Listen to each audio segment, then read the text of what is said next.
नाग पंचमी और नाग।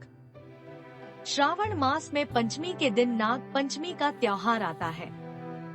इस दिन नागों की पूजा की जाती है।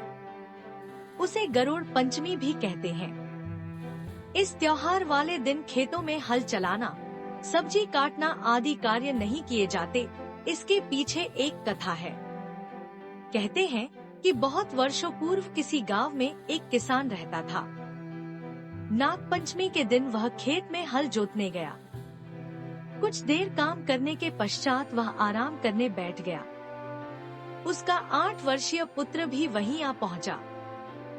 दोनों पिता पुत्र बातें करने लगे। किसान ने हल उठाया और काम करने लगा। पुत्र की मीठी और तोतली बातों में वह इस कदर खो गया कि उसे सांप की बाबी भी दिखाई नहीं दी।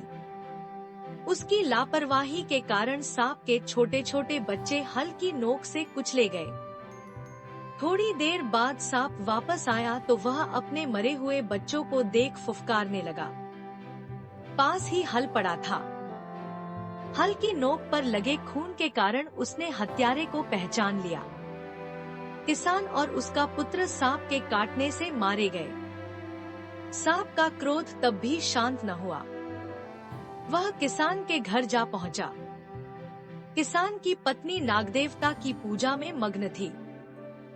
सांप ने सोचा कि पूजा समाप्त होने पर ही वह उसे काटेगा।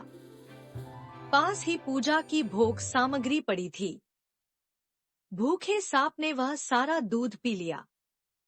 किसान की पत्नी ने पूजा के बाद आंखें खोली तो साक्षात सांप को सामने देखकर प्रणाम किया। अब सांप उसे कैसे काटता?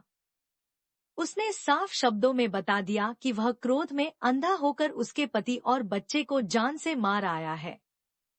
किसान की पत्नी रो रो कर क्षमायाचना करने लगी। सांप ने मन ही मन सोचा, मेरे बच्चे तो किसान द्वारा गलती से मारे गए हैं, किंतु मैं तो जानबूझकर उन दोनों को मारने का पाप कराया हूँ। उसने किसान की पत्नी से कहा, शीघ्र चलो, मैं तुम्हारे पति और पुत्र का सारा विष चूसकर उन्हें जीवित कर देता हूँ। किसान की पत्नी उसके साथ खेत की ओर भागी। सांप ने दोनों मृत शरीरों से सारा विष चूस लिया। कुछ ही देर में किसान और उसका पुत्र आंखें मलते हुए उठ बैठे। सबने मिलकर सांप को नमस्कार किया और सांप ओझल हो गया। बस तभी से वह प्रथा चली आ रही है। बच्चों, यह लोक कथा हमें संदेश देती है कि जो भी काम करो, पूरा ध्यान लगाकर करो। जरा सी लापरवाही भी बड़ी दुर्घटना का कारण बन सकती है।